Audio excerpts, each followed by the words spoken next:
Okay. First off, thank you. My pleasure.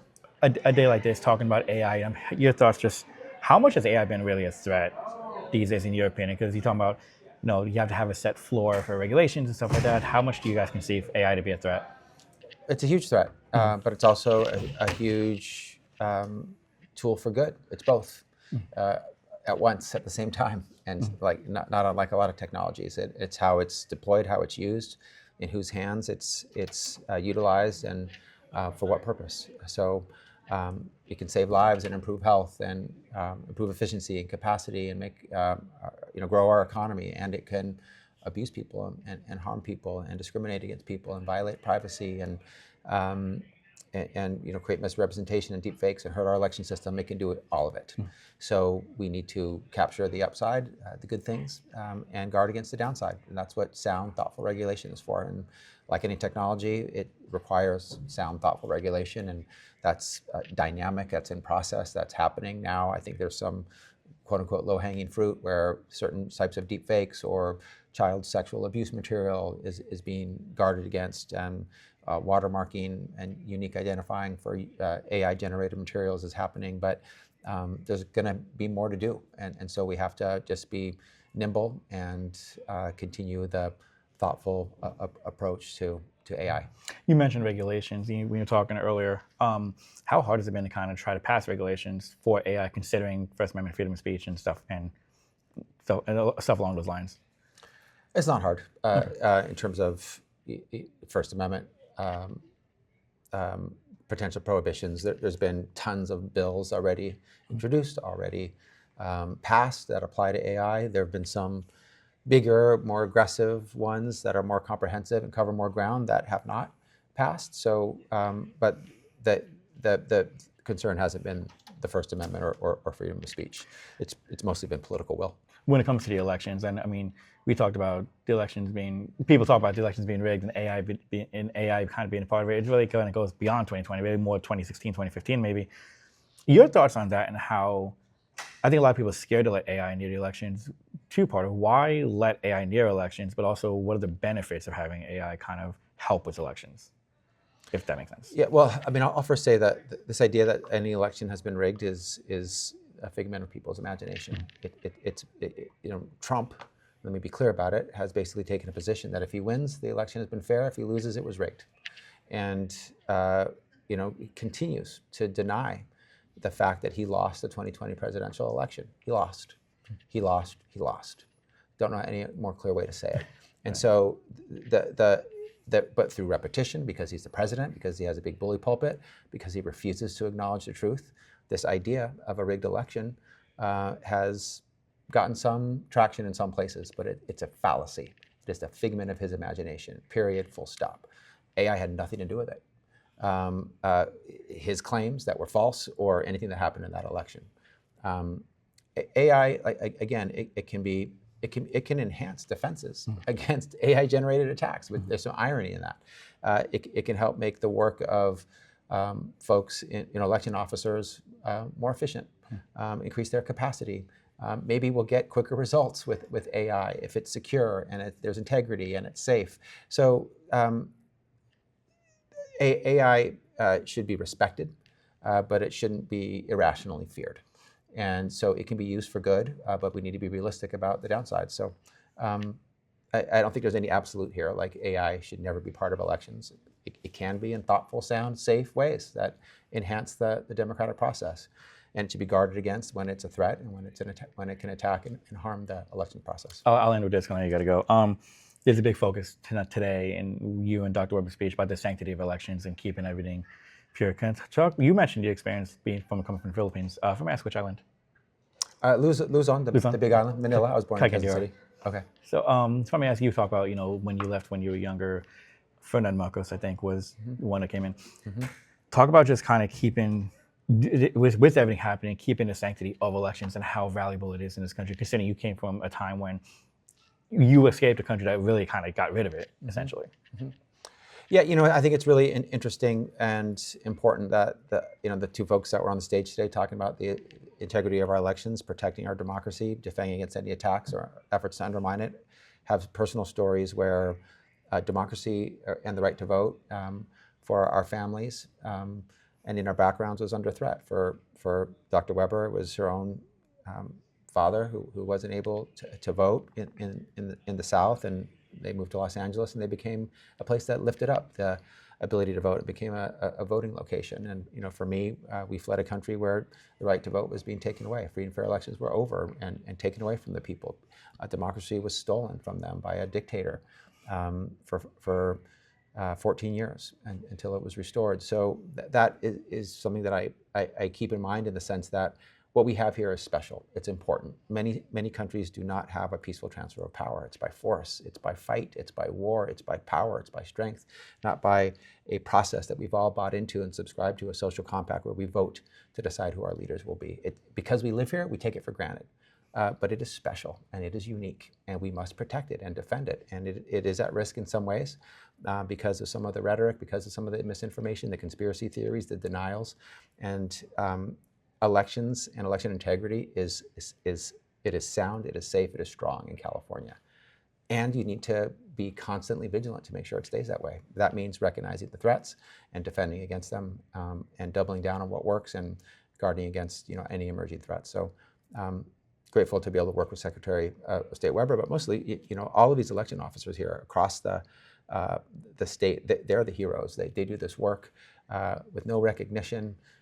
In most times, they quietly, professionally, without any attention or fanfare, deliver sound, accurate, fair voting results where everyone has a right to vote. And now there's a little more spotlight on their work, potential criticism, conspiracy theories, challenging of the way they're doing things. And so, their courage, their commitment, their values, their principles are more important than ever. So I really appreciate and value and see them, and grateful for their partnership.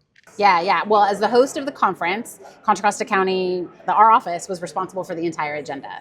And it was important to me to prioritize and make sure that we had a meaningful conversation about AI, cybersecurity, how to keep ourselves safe. And what was exciting to me was the opportunity to bring together the Attorney General with the Secretary of State, because we're their partners as local elections officials and clerks. We're their partners on the ground, and get their high level, their best thinking. And I loved the opportunity to have a local private sector leader from Contra Costa moderate that discussion. It was just, to me, I thought it was the right time to have that, and I'm just so glad it came together. To have Attorney General Bonta and together. State Secretary. Here. How big is that for you guys? Yeah, no, it's huge. The scheduling hasn't worked out the last couple of conferences, and so and it's because typically we do try to hear from the Secretary of State as an association, but it was great to that the Attorney General is nice to know that he's an East Bay guy, and so Santa Rosa's close to Alameda. So my hope was we could get them both, and there you could tell from the session that they have a fondness for each other, having started in the legislature together in 2012. So I sort of tried to pull that all together in extending the invitation, and I'm grateful they accepted. The biggest focus today was on artificial intelligence and how it could affect elections, both positively and negatively. We're going to have a session tomorrow, too, for just elections officials. This was everybody, clerks and elections officials, but yeah. I do want to ask, though, from your point of view, first off, did it play any role in, either way, did it play any role in the elections last year?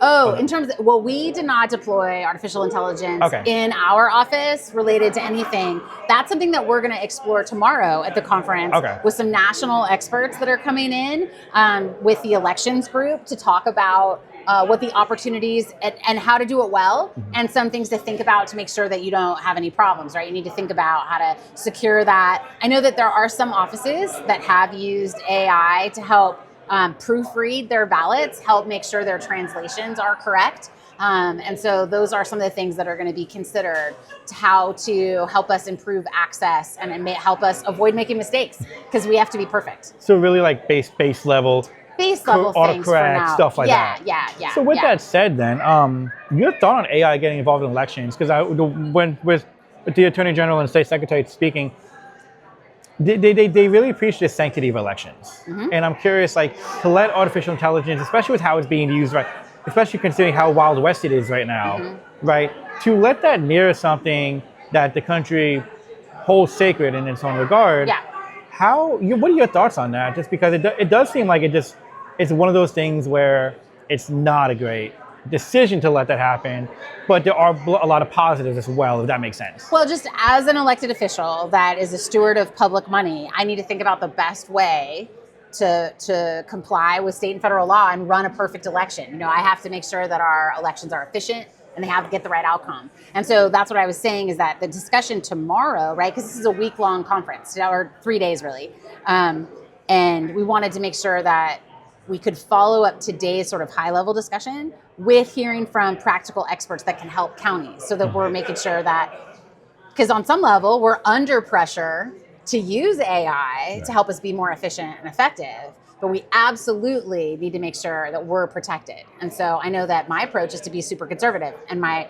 earlier answer was, we haven't used, we still haven't used artificial intelligence in our office. And so, because I want to make sure that we're good and ready and only deploying it in the limited ways to help us be more efficient without putting us at risk. Have you personally, in your personal life, have you used AI, whether it's ChatGPT, whether it's any kind of assistant? I actually just used it for the first time in conjunction with my IT manager to make sure it was okay, to help me craft a brief testimony for the state legislature about a bill. And so to sort of pull together a bunch of different resources and things pretty efficiently. So, I mean, my kids would make fun of me that was an impressive use of it at all. But yeah, no, that would be my very first baby step just a couple weeks ago. With that said, what are your thoughts on it? Basically using it. I mean, I can see the appeal. You know, I've been hearing about it from my kids. My son is 20, my daughter's 17, for quite a while. My husband uses a lot with his job. And so, you know, I've been hearing a lot about how fast things are and how it can help you in terms of increasing productivity. And, you know, it was nice. Not earth-shattering for me, but I'm very mindful of what the comments were about the transformational power of it. And we really have to be careful, because we don't control what people are doing in terms of politics and campaigning. We're elections administrators. Right. And so I got to make sure that we are aware of what can be used and construed in misinformation, but I'm really careful about protecting what we're going to do. So I would say I'm still very cautious. I want to ask, with considering next year a midterm year, a lot of people are going to be thinking, you know, there's all conspiracy theories, elections are rigged, AI got involved, etc. I mean, really going back even as far as 2015, 2016. What do you tell someone? What do you tell a regular person, especially out, because East Contra County, which is usually kind of a bit more on a conservative level compared to West Contra, where when they go to vote, like, well, how AI can be used for the positive. Like, how do you explain this to them? Because that seems to be the biggest. I think if anything, that might be the biggest challenge in kind of selling it, so to say. Well, I would say that we have a long history of caring a lot about improving trust in elections, and hopefully my constituents in Eastern Contra Costa, hopefully some of them saw the Trust in Elections campaign we did launch last year, where we really focused on transparency, that we're an open book, and that anybody who's interested can come observe anything that we do.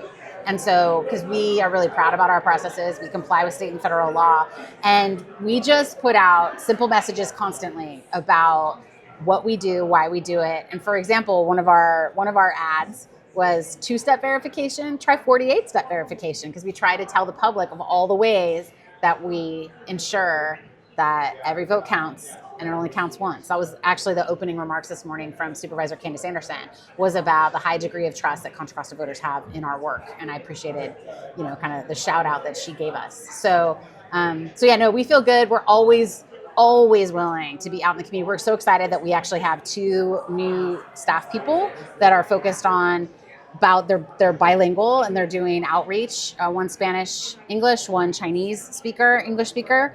And so that's helping us get into new and different communities. We're, you know, I was at the Brentwood Rotary. I've been at the Pittsburgh Rotary. I'm happy to get in front of anybody who will invite us out to hear about our work.